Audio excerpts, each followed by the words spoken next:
Hey, plant lovers and hoes, if you've ever said, I don't have a green thumb, or I can't even keep a cactus alive, then you're not alone. So many people think that they're destined to fail with plants. But today, I want to take you on a journey to change that mindset.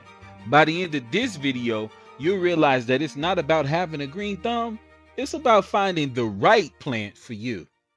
Now, here's the thing. So many people bring home plants without really understanding them, and then when the shit hits the fan, they blame themselves. Now, I've heard it all. People saying they couldn't even keep a cactus alive, therefore, they are so done with plants. Meanwhile, they were trying to grow a damn cactus in the basement of an apartment in Ohio. Who even came up with the idea that cactuses were easy in the first place? If you don't have the environment, most plants will be hard. I've been caring for plants for over 20 years, and currently I own nearly 100 plants, and even I've had my fair share of struggles. So don't be so hard on yourself. So I know you're like, yeah, what's the damn secret? I want to give you 3 tips to help you find the perfect beginner's plant for you. The key isn't whether or not you have a green thumb, it's knowing how to pick the right plant for you, as I said before. Put on your thinking caps and make sure that you're listening, because I'm about to show your ass how. Now put on your imagination glasses, because I want you to imagine this. Now, you wouldn't expect for a desert plant like a cactus to thrive in a wet ass rainforest, right? When you know that that cactus is accustomed to direct sun and drought, right? The same goes for plants that you bring into your home. Every plant has a place it naturally comes from outdoors. So, plant daddy tip number 1, do research on where the plant is from and what it needs.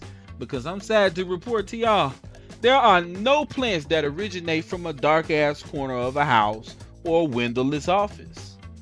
Now look at there, y'all are figuring this out and making progress. So we're gonna get right into plant daddy tip number 2. Let's think about where you live. Is your home full of light, or is it maybe only has 2 windows and it's on the struggle bus when it comes to light? Do you live in a humid area, or is it as dry as Satan's ass at your house? These are the clues that will help you match yourself to the plant that's ideal for your home. Which plants are easy to grow for you will strongly be connected to where you live. And remember, as a beginner, it is not about making your space perfect for the plant. It's about picking the plant that's perfect for your space. We have to crawl before we can walk. So be patient and you will get there. All right. It's one more thing that I need you to think about. Plant daddy tip number 3. What kind of plant parent are you? Yeah, we got to bring you into question too. Do you love to hover over your plant like a helicopter, never leaving it alone? Or are you the busy and book type, where you're busy as hell and you lack the time to water plants even once a week? That's an important question to ask yourself.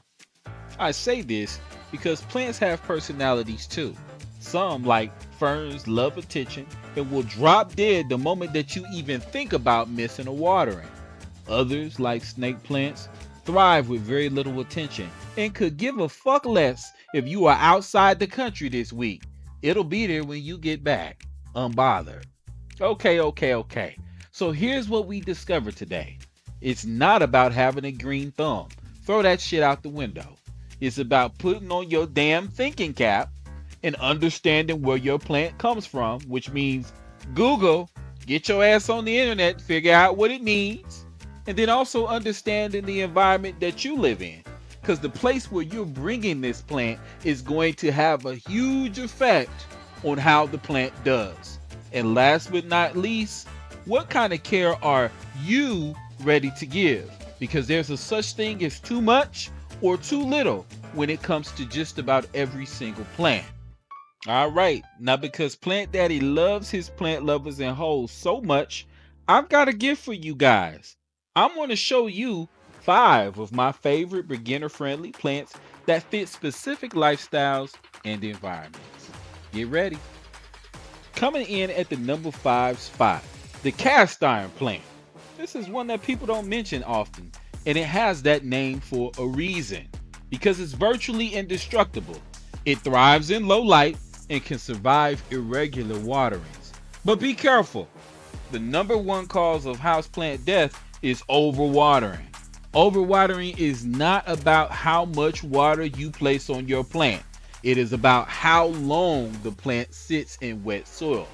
The cast iron plant likes to dry out completely before you water it again, making it a great plant for the people who are booked and busy and on the go. It also can tolerate a low level of light. That does not mean no light, but it can tolerate low light spaces. So I recommend the cast iron plant. All right, and sliding into the number 4 slot all the way from Africa, the ZZ plant. This is the ultimate low maintenance plant, and it's perfect for those who tend to forget about watering. The reason why it can go so long without watering is because down below the soil in huge roots that look like potatoes, it holds onto the water that you put into the plot. That means this is a plant that you should absolutely allow to dry out before watering again. All right, well, coming in at the number 3 spot is our Syngonium. These are some beautiful tropical plants that grow pretty fast if you give them the correct amount of light.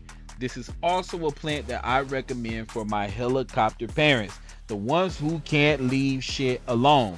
This plant doesn't want to dry all the way out. You will water when the top 2 inches of the soil has dried.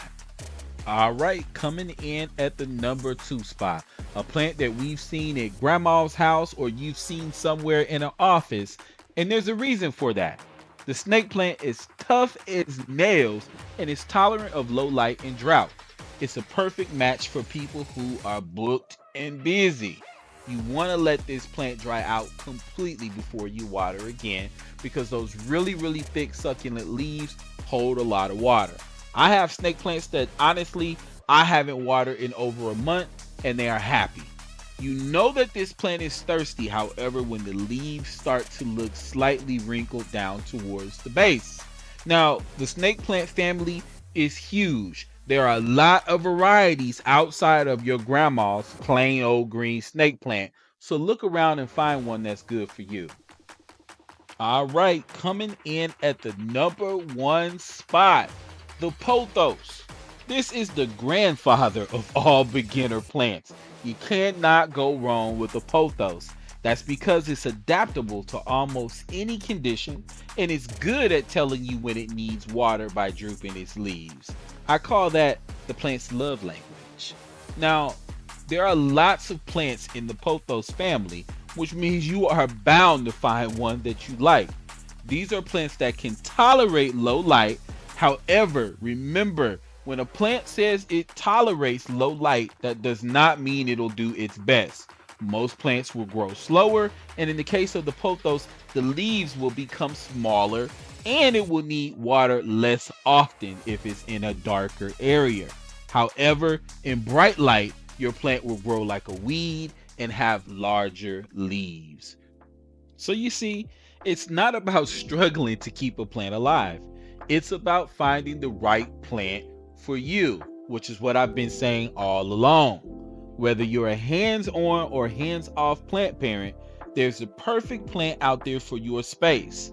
Now that we've taken this amazing journey together, you've got everything that you need to choose the perfect plant for your beginner's journey.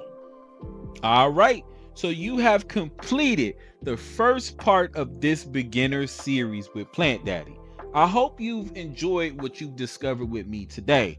And if you want to catch the next installments of this series, make sure that you subscribe and like the video so you catch new Plant Daddy tips. As a matter of fact, make sure you hit that damn bell because YouTube won't tell you if you don't hit the bell.